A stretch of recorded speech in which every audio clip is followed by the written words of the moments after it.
Welcome to my show, Thoughts, Action, Success.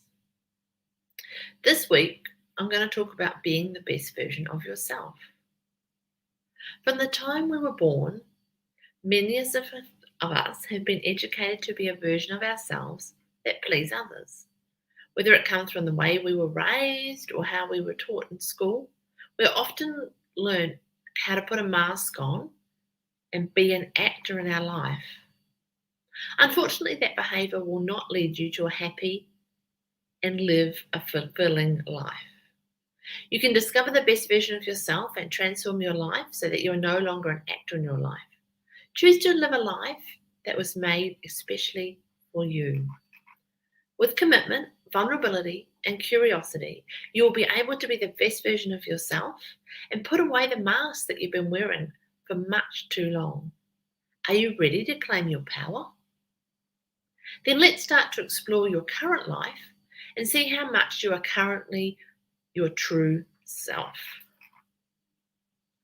The best version of yourself is being true to yourself. But what does that really mean?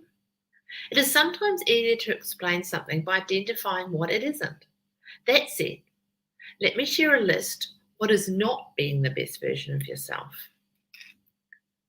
Being true to yourself is not about pleasing others. Being true to yourself is not about hurting others. Being true to yourself is not about doing things you dislike. Being true to yourself is not about forcing yourself to do something. Being true to yourself is not about being hard on yourself. Being true to yourself is not about judging others and comparing yourself. Being true to yourself is not about being a victim of your surroundings. Being true to yourself is not about acting in a way that will attract more fans on social media. Being true to yourself means that you behave and communicate in complete integrity with your belief, values, and most of all, with what feels right in your heart. When there is an alignment with your inner self, the emotions, states, and desires, and outer self, behaviors, communication, and relationships, you are the best version of yourself. Have you ever felt like your behavior and the way that you hold yourself varies depending on who is around you and where you are? We tend to play a different role when we are with the individuals that we want to please or want to make sure that they like us. For example, you might behave in a completely different way if you're at work or with people you just met and want to be friends with. We tend to be ourselves when we're at home or with friends. That is when we let our guards down and become more vulnerable and less worried about what others might perceive us. It takes a long time to realize that the external world is a projection of what is happening internally. Since the external world is a pure reflection of us, it can give us a lot of information about ourselves when we take the time to observe and be aware. Why don't we just take a moment to list some of the things that you dislike in your current environment? Grab a pen and paper and start writing. Nothing's wrong, nothing's right, just what comes into your head. These could be the way that your romantic partner treats you, the way that your family makes you feel about yourself, or maybe it's more about your professional life. Head up your journal or your piece of paper. If I could change something about my life, it would be the following. Start writing down what comes into your head. Nothing's wrong. Just be totally honest with yourself. Just record whatever comes into your head. Don't overthink it. Just keep writing. Just let it all out. Just note it all down. Now that you've listed a few things that you would like to change about your life, let's reflect on what this really means regarding yourself. I'm going to share with you some examples of what could potentially be the projection, just to give you an idea of how this all works. External projection. My romantic partner doesn't give me enough attention. Internal reality, I'm struggling to provide myself with love and care. External projection, my friends don't listen to me or don't want to hear from me. It's always about them. The internal reality, I tend to forget about my needs and always try to please others. I have a hard time putting myself as a priority. External projection, I'm still stuck doing stuff that I don't like. It seems to always be like that. Why can't others do the things I like? Internal reality, I'm unable to say no and have not created healthy boundaries with others. I'm not able to respect myself. The external projection, I've always hated my jobs and can't seem to find what I want to do in my career. The internal reality, I'm unable to see my skills and abilities. I tend to be hard on myself. I'm never good enough. Now it's your turn to dig deep and find what your external world is telling you about your internal reality. Are there some subjects that you avoid discussing with others because you know you will be angry or frustrated? Do you sometimes find yourself easily offended by others? Learning your triggers will help you to move from being reactive to being at peace with what others think when it's different from your opinion. When we are triggered by something external to us, we tend to blame others for what we are experiencing. Blaming others for our state of mind in situations is living a victim mindset. The faster you can learn to stop reacting to others, the faster your mindset will shift to be more in alignment with your true self. First, you have to accept that the only things you can change in this world are our behavior, your mindset, and your communication style. As you probably know by now, you have no control over other people's behavior or mind. Make a decision now that you will no longer blame your problems on external factors. Second, learn to be aware of your behavior and thoughts, especially when you go in that space of blaming others or reacting to what others do or say.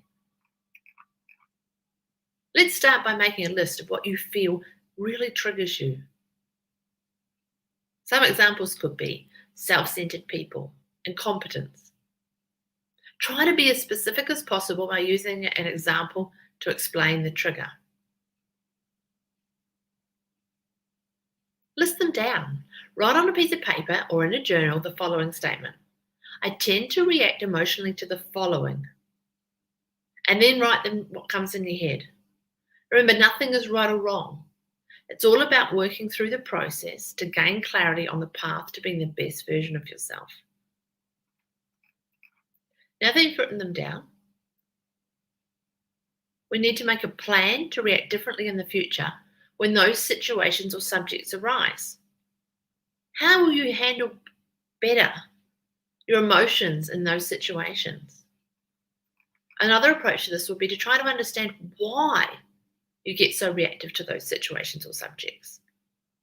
Let me share with you a few examples that it could potentially mean, just to give you an idea of how this all works. Trigger. I get so offended when people accuse me of being selfish or self-centered. The internal reality could be, I tend to feel like others have it better than me. Therefore, I feel like I don't get what I deserve. And when I focus on my needs, it's because I want what others have. Trigger. My partner tells me that I don't give him enough attention and that he feels lonely when we are together. Your internal reality could be, that makes me so angry because I need my time alone too. And he doesn't give me space. We are always together. I try to ignore him and have my space, but that doesn't work either. Now it's your turn. What triggers you? And when you explore this more, what does it say about your internal reality? Remember, this isn't right or wrong. This is just about awareness. Being the best version of yourself means that you are taming the shadows that have been following you, sometimes for years. It's not always easy, but when you face your dark side, you bring it to light and immediately allow yourself to shine brighter than ever. It gives you the space to heal deep wounds. Taking responsibility for your own happiness starts by recognizing your responsibility in your life and stop giving your power to others. When you blame others, you do not own your responsibility in your life. For example, if you continuously blame external factors for the life that you live, you are giving up your powers and will to others. You're allowing others to dictate your behavior and mindset. If you want to be yourself, you have to take ownership of your life. Start by being aware when you blame others for the situation you are in and shift your mindset to solution finding and own the solution that will get you out of a difficult situation. It's time for you to take back your powers and choose to live the life that you want. When you can maintain a healthy mindset and break the habit of reacting to anything, you can become more at peace within yourself, better able to be the best version of yourself.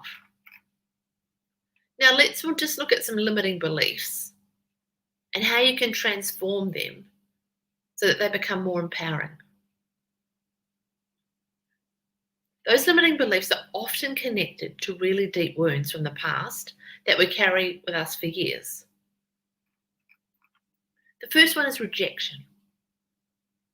Rejection is a profound wound because the one who suffers from it feels rejected in their being and especially in their right to exist. Therefore, it's practically impossible to be yourself when you wear that wound. It's not unusual for people who feel rejected to have a fleeing physique, that is to say, a body or a part of the body that seems to want to disappear or become very small, as if the receding person wanted to go unnoticed for fear of being rejected. In terms of behavior, they often doubt their right to exist. They seek solitude because if they receive a lot of attention, they will be afraid of not knowing what to do. They can be fleeing, which is why they prefer not to get attached to material things because they would prevent them from running away. They often wonder what they are doing on this planet and find it hard to believe that they could be happy here and bring something to this world. They don't know what to do with themselves when they get too much attention. In relationships with others, they're constantly finding ways to seek love from the parent of the same sex and will reject themselves from a person of the other sex, often feeling guilty when they face rejection. It's not unusual for them to live with mixed feelings. When they are accepted, they won't believe it and often create a self-sabotaging situation so that others reject them. Their biggest fear is panic and anxiety because that often arises in them when they are rejected. Now we'll look at injustice. The wound related to injustice is intimately linked to the wound of rejection. While rejection touches deeply the being, the wound of injustice touches on having and doing. They are usually lively persons with dynamic movements, but who is rigid and lacks flexibility, often a perfectionist and envious. These persons tend to cut themselves off from their feelings and often cross their arms. They tend to try to be perfect and justify themselves a lot. They find it difficult to admit that they have problems. They often doubt their choices. They like order and tend to control themselves by demanding a lot from another person. They can be angry and cold and have difficulty showing affection. They don't want to be late, but will often be delayed because they take a long time to get ready. It's often difficult for people with the injustice wound to accept compliments, help, or gifts from others because they feel in debt towards the person afterwards. Their biggest fear is when others are cold towards them because that awakens that unfairness, but it's also a reflection of their own shadow. Now we'll look at humiliation. This wound is mostly related to the physical aspect of having and doing. They are often ashamed of themselves and others, or afraid to shame others. They don't want to recognize and assume their sensuality and their love of the pleasures associated with the senses. They are also afraid of being punished if they enjoy life too much. So they ignore their freedom by putting the needs of others before their own so that they stop enjoying life. Most individuals with a humiliation wound want to do everything for everyone else. In reality, they want to create constraints and obligations for themselves to stop enjoying their freedom in life. This lack of enjoyment reinforces the feeling of being abused and humiliated. And in the same way they tend to demean and humiliate others by making them feel that they cannot do it alone without them, they are often inclined to blame themselves for everything and even take the blame for others. Their biggest fear is their freedom. They are afraid to lose the ability to be themselves when humiliated by others. Another one is abandonment. The wound experienced in the case of abandonment is the second deepest after that of rejection, because they both affect the being at a profound level. Those who suffer from abandonment do not feel emotionally nourished enough. They need constant help and support. They think they cannot do anything on their own and regularly need someone to support them. They often have ups and downs. For a while they're happy and everything's fine, and then suddenly they feel unhappy and sad. They tend to dramatize a lot. The smallest little incident takes it on gigantic proportions. In a group, they like to talk about themselves and often bring everything back to them. Besides, they usually seek the opinion or approval of others before making decisions. They can't make up their mind, or they doubt their choice when they don't feel supported by someone else. And when they do something for someone, they do it with an expectation of a return of affection. Their problems give them the gift of attention, and this prevents them from being abandoned. The more a person acts like a victim, the more their abandonment wound increases. Their greatest fear is loneliness, since it is directly connected to that feeling of being abandoned. Betrayal or treason. The wound of betrayal is intimately related to the wound of abandonment. While the abandonment is about being, the wound of betrayal is about having and doing. Very uncompromising, they want to show others what they are capable of. They often interrupt and respond before a person is finished. When things don't go fast enough to their liking, they become angry. They consider themselves hardworking and responsible. They struggle with laziness. They hate not being trusted and do not always keep their commitments and promises or force themselves to keep them. They tend to be impatient and intolerant. They confide with difficulty and do not show their vulnerability. People with a betrayal wound have great difficulty accepting the cowardice of others. They also have trouble delegating tasks or trusting others. Among the 5 wounds, the betrayal wounded is the one who has the most expectations towards others because they like to foresee and control everything. Unlike abandonment, who has expectations of others because they want to be loved and supported in their abandonment injury, the expectations of the betrayal wounded are to check what others do, what they need to do to verify if they can trust them. They firmly state what they believe and expect others to agree with their behaves. They tend to state their point of view categorically and seek to convince others at all costs. They think that when someone understands them, they agree with them, which unfortunately this is not always the case. Their biggest fears are disengagement, separation, disassociation, and denial, which are often experienced in a situation of betrayal. It's essential to know that your wounds are to identify your limits and what obstacles stop you from being your true self. By being aware of your behaviors and wounds, you are getting to know yourself better and also understanding why you tend to behave in specific ways. It's all about awareness. Maybe one of your wounds is betrayal and you get very insecure in your relationship when your partner doesn't live up to your expectations.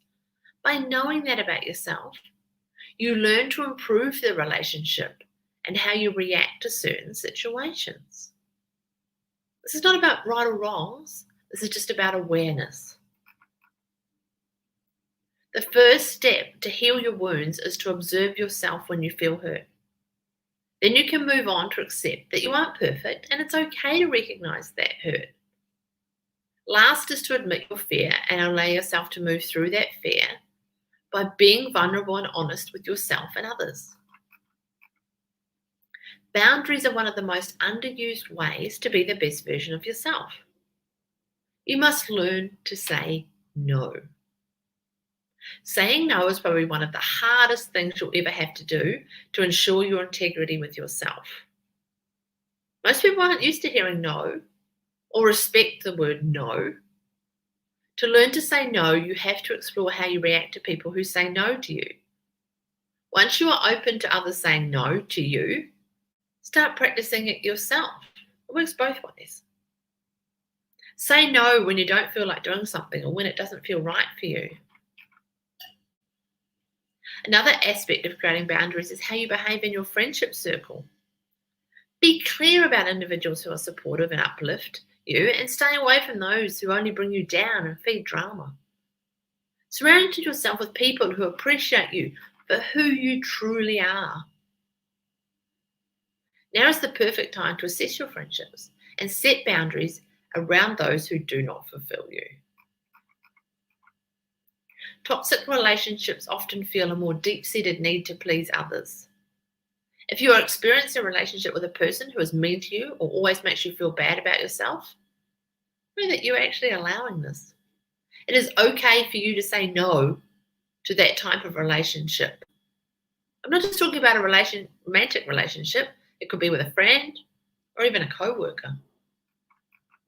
To have healthy boundaries, you need to know what you value. If you value compassion, but then you turn around and start criticizing and gossip with a friend, you're not in integrity with yourself. Be clear about what you value and then match the behaviors to those values.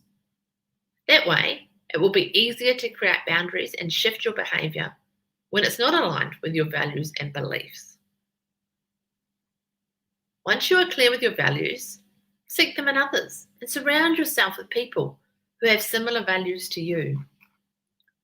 Once you recognize how you feel about the relationship you currently have and are clear about your values, it will be much easier to assert yourself. For example, if you're with a group of friends and one suggests something you're uncomfortable about, you can assert yourself. Express how you feel and why you don't feel like participating in that idea. The more you will assert yourself, the better you'll feel about yourself. But just be mindful that you are not judging or criticizing others when you assert yourself. Position your thoughts in a way that it's about what you feel and what you don't feel was aligned with your true self. But most of all, stop trying to please others because it's one of the most limiting behaviors you can have. When you please others, you completely forget your true self and allow others to dictate how you should behave, look, and even talk. This type of behavior is very destructive to the self, and it's pretty much acting yourself. You become an actor and live the life that others want you to live. Once you learn to let go of pleasing others, you start living your own life. You no longer tailor your experience to the image of others, but more to what you want and who you are. By doing so, the people around you will accept you for who you are. And if they don't accept you, they're not meant to be in your life. Creating boundary means recognizing that sometimes you do things to please others, and that has to stop if it makes you feel you're bad about yourself. Pay attention when you say yes, and deep down you don't feel like doing something. Remember, if it's not a hell yeah, it's a hell no. Take the courage to stop trying to please others. For example, if somebody asks you to do something for them and you don't feel it's aligned with your needs, just say it's not a good time for you. Just remember, you can always say no. Doing what you want doesn't mean free for all. It means showing compassion toward what lies in your heart and doing the being things that bring you joy, fulfillment, and drive. The more you will do things that bring you joy, the less you need boundaries. And you will surround yourself with people who appreciate you for who you really are. You won't need to say no because it will be aligned to your true self. Once you start setting boundaries, You will notice your life changing. You will find yourself experiencing more positive moments. A life with boundaries is the perfect environment to be yourself and live your best life. If you want to be the best version of yourself, you need to learn to say no and create boundaries. By distancing yourself from things that don't align with your authentic self, you are saying no to distraction and hindrance to living your best life. When you start respecting yourself, you put yourself as the priority. Many people believe it is selfish. Meanwhile, when it's done for the right reason, it does serve a bigger purpose. It allows you to have the time, energy, and wellness to be your best self around everyone else. It would enable you to be present for others and in return, uplift them too. When you find the courage to create healthy boundaries in your life, you quickly are rewarded with joy, happiness, and a sense of being the best version of yourself. Self-confidence is mostly behavior-based, and it's about knowing what your abilities are, while self-esteem is more mind-based on how you perceive yourself. Self-esteem and self-confidence are not always positively correlated. For example, you can be good at something and trust your skills, which is self-confidence, but still perceive yourself as a loser, which is self-esteem. First, let's explore self-confidence, and we'll have a look at how your self-confidence is. Just have a wee assessment. Self-confidence is about trusting your abilities and also trusting your own judgment and decisions. People with low self-confidence will judge themselves by their actions and what they are incapable of doing. When you experience low self-confidence, you will likely see the gaps in yourself. I'm just going to list some questions that will help you assess your self-confidence. Just take note of all that applies to you. I do what is expected of me, even when it doesn't necessarily feel right. I often feel sad and discouraged about my life. It's hard for me to handle change. When something looks hard, I usually don't even try. I really set goals for myself. I really find solutions to my problems. When I receive feedback, I often feel hopeless. Obstacles are failures for me. I can't list 5 of my qualities right now. I feel like I don't have the abilities, resources, and skills to accomplish my goals. I really take a risk because that often means failure for me. The more that you noted that apply to you, the more you need to work on your self-confidence. One of the easiest ways to work on self-confidence is to assess your level of comfort at accepting compliments from others and correct it. How do you react when someone gives you a compliment or positive feedback? Most of us struggle with that, and that shows us our level of self-confidence. Correcting this is simple. Learn to respond with thank you. Stop making excuses or reasons for it and simply say thank you. This will improve your relationship with others and mostly with yourself. If you can't accept compliments from others, how can you expect to recognize your qualities? Start by showing a different behavior in your external world, and the inner world will positively change. Another way to build self-confidence is to strengthen your self-esteem, which is more the way you perceive yourself. Improve your perception of yourself, and you are less likely to see the gaps in your behaviors. So let's have a look at self-esteem now.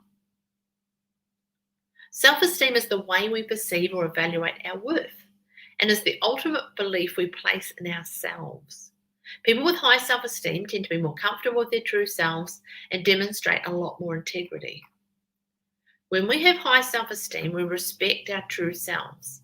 On the other hand, people with low self-esteem will often stop themselves from doing something or from expressing who they are because they fear that they will not be accepted and loved for who they truly are. Our fear of being judged by others often leads us to behave in a way that is not aligned with what our heart wants because we want to feel accepted and loved by others. To get over this fear, you have to let go of the need for approval from others. We can do this slowly. It doesn't happen overnight. It's a process. Start by taking time to accept yourself first. Then you can express who you are without feeling like others will judge you. Just going to run through some questions so you can evaluate your own level of self-esteem. Just take note of those that apply to you. I am comfortable and happy to be myself. I recognize my qualities and skills. I have a lot of respect for who I am. I can be as valuable as any other person. I enjoy being myself as opposed to a persona to please others. Failure is not something I see in myself. Instead, I see failures as opportunities for growth. I feel that I am worthwhile. I can look at myself in the mirror and feel comfortable and loving toward myself. I don't expect everyone to like me, and that's okay. I don't feel that need to change for them. I'm always open for growth and yet love and accept myself as I am. I can be my biggest fan. The more that you've noted down, the higher your self-esteem is. To develop your self-esteem, there's some things you can work on to help you out. Appreciate yourself. Appreciating yourself means that you're okay with who you are and enjoy being you. Have the goal of becoming your best friend. Take some time to hang out with yourself once in a while. It will help you build a level of comfort in being by yourself. Add some self-care during those moments. It will help you increase your self-respect. Always be proud of your accomplishments. We've all accomplished something in our lives. It could be as simple as completing your studies or getting that job you applied for. Whatever it is, take the time to list the things you've accomplished in your life. Even some days, it might be just as simple as making your bed. Recognize your skills. Every one of us is good at something. If it's hard for you to identify those skills, ask someone around you to help list a few abilities that you have. It can be hard skills like maybe accounting, marketing, sales. But don't forget those soft skills like listening, compassion, or empathy. Here's a hard one that a lot of us as females suffer from. Learn to love your body. Learning how to love our bodies is probably one of the most significant accomplishments we can make in our lives. Some studies show that 40% of men and over 90% of women aren't happy with our bodies. It's almost unreal when we put it in numbers like that. Loving your body is about self-talk, but also about self-respect. Be your best friend and treat your body the same way you would treat your child or best friend. Be kind, compassionate, and supportive. Compassion towards ourselves will often lead to better self-esteem and higher self-confidence. There is also an aspect of connecting with the self that becomes important in this journey. Authentic people are genuine, real, and mostly in integrity with themselves. They don't try to be someone they're not or please people that they don't know. They, in some ways, know that they are unique by accepting that aspect of themselves. For them, being different is not an issue, nor something they strive to be. They're just themselves. We are who we are. Authentic people are also love doing what they enjoy and don't try to copy others' ideas for the sake of being successful. Their success comes from doing what's in their heart, what drives them, as opposed to what inspires others or the majority. One of the best ways to connect with your authentic self is to stop comparing yourself to others. When you compare yourself to others, you automatically feed a belief that you should be like others, that being yourself is not enough. This limits you from being yourself and making it okay. Most of us often compare ourselves to others because we have that belief that others have it better than us. This can transform into envy or jealousy. Let's take a moment to list all the things that make you happy and fulfill a space in your heart. Write them down. Grab a piece of paper or your journal and write them down. Don't overthink it. Just write whatever comes into your head.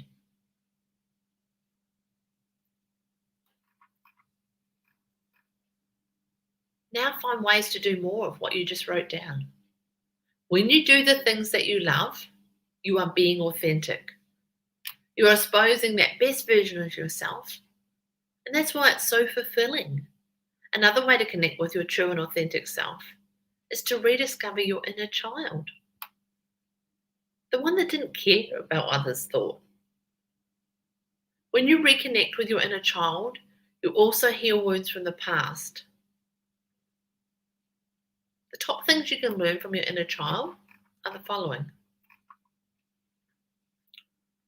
There's no such thing as failures, only experiences. The best way to experience life is through play. It doesn't matter what others think. If you want to scream, scream. If you want to dance in public, dance in public. If you want to sing when you eat, sing when you eat. Love is unconditional. I live in the present moment. When I'm hungry, you know it. When I'm happy, you know it. When I'm calm, you know it. And I'm not afraid to express how I feel. It's easy to forgive others. You just have to show compassion and move on. So why don't you try to be more like your inner child and awaken that aspect of you that you knew when you were young, but somehow as we get older, we disconnect from that. Take the time to play again, to make mistakes, forgive and try something else. Don't be afraid to be vulnerable and do what your heart tells you to do. No matter what others may think, love yourself and others around you. Learn love unconditionally once again. Show compassion to those around you. And most of all, learn to live in the present moment. Stop resisting all those emotions and learn to express them more healthily. Don't repress that stuff. Let it go. Self-talk is one of the most powerful forms of communication because it has the power to lift you up or bring you down in a matter of seconds. It's often impressive how mean we can really be to ourselves. Most of us would never express hate or diminishing words towards our families and friends. Yet we're happy to do it to ourselves and be our biggest bullies. We talk about bullying, but it needs to start with us. Often we bully ourselves more than anything else. The first step is to pay your attention to your inner chat. I've talked about this in some of my previous shows, but we'll just look at it again. What are the thoughts that cross your mind when you look at yourself in the mirror and when you make a mistake? Be aware that if you practice negative self-talk, this didn't happen overnight. It will require a lot of practice, awareness, and work to break that habit, to get you out of it. Next, you need to try to identify when you are using a lot of negative self-talk. Is it when you look in the mirror? When you're out with friends? When you're at work? Once you've identified it, make a new affirmation that will replace your negative self-talk. Have you ever been in a queue and the person next to you expresses this huge sigh that goes, that clearly shows their impatience towards the situation? How did that make you feel? Did it make you feel uncomfortable? That person had no care about self-awareness. Your self-awareness is the ability to recognize your emotional state and find ways to stay in balance. When you practice self-awareness, you are automatically allowing yourself to be a better version of yourself and not let your emotions take control of you. Being self-aware simply means that you can observe yourself from a non-judgmental perspective. When you are self-aware, you can catch yourself in the present moment experiencing a specific state, reaction, or feeling. The more you're aware of your emotions, the more you start to understand yourself. Self-awareness will also help you with the following. You can experience a greater ability to recognize your emotions, improve your critical thinking, improve your relationships, live in the present moment, and experience more joy and happiness. But the ultimate reward to being self-aware is your ability to recognize when you're not in alignment with your true self. It is the opportunity to be authentic and therefore in integrity with yourself. Self-awareness is the key to becoming the best version of yourself. So let's recap the key takeaways from this show about becoming the best version of yourself. Being the best version of yourself is not an objective we can reach overnight. First, we have to accept that we aren't perfect, and perfection will never be our truth. Being the best version of yourself is not about perfection, but more about finding your true self. The true self can only be found when we choose to remove the mask that we've been wearing for a long time. That mask comes with behaviors and wounds that only time and consistent work can heal. But it's all about awareness. Once we're aware, we can take the action and do the work. Never forget that humans weren't meant to be alone and do things on their own. Don't hesitate to seek help from a coach or build a support network to encourage and motivate you to grow. Do you want to know more about being the best version of yourself? Learn how to discover how to transform your life and claim your personal power? When you shift your focus to who you are and what you want out of life, you find your true self. Creating boundaries, being self-aware, and identifying your wounds are only a few ways to reclaim your powers and live the life you've always dreamed of. From the time you were born, many will be educated to be a version of themselves that please others. When it comes from the way you were raised or how you were taught in school, we often learn to put a mask on and be an actor in our life. Unfortunately, that behavior will not lead you to be a happy and live a fulfilling life. You can discover the best version of yourself and transform your life.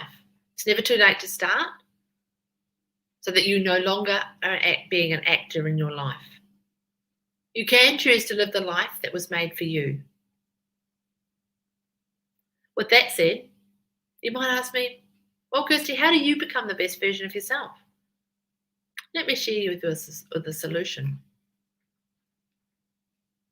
I offer a training course where you will learn about your triggers, identify the things that you want to change in your life, explore your shadows, and most of all, find yourself again. In this course, you'll be guided through a series of exercises and reflections that will help you personalize your experience with that guide. In no time, you will have done work on yourself and found the best version of yourself that will allow you to transform your life and live happily and fulfilled. Do you want to find out more about it? Then head on over to my website, KirstieJohnston.com, and click on the Courses tab and then choose the Become the Best Version of Yourself course. First up, there's a 100% free guide called Be the Best Self, 5 Steps to Claim Your Personal Power. That's totally free. Worth a look. See what it does for you. If it resonates with you, there's more available for you for your course. In the meantime, I'd love for you to join me again next Saturday at 10 a.m. Queensland time for the next edition of Thoughts, Action, Success, where we'll talk about getting what you really want. I just want to share with you that I currently have some limited vacancies for some new coaching clients, and I want to offer it to the opportunity to my show viewers and listeners first, because I only work with those that want to take the action. And due to the fact that you're here, listen to the show, you are action takers. If you're interested in finding out more about coaching and if it could work for you, then I'd love to talk to you and have a complimentary, no-obligation discovery session so that you can experience it for yourself. See if this will work for you. Whether it does or not, there's no obligation. It's up to you. All my contact details are available on my Facebook page or on my website, KirstieJohnston.com. In the meantime, why don't you pop on over and join me in the Thoughts, Action, Success Facebook group for some exclusive access to further inspo action from this and previous episodes. I'll also put some of those question lists that I've mentioned in the show. I'll put them in the Facebook group if you want to do them later and work through those that I've mentioned earlier in the show. In the meantime, have a fantastic rest of the weekend and we'll talk again soon.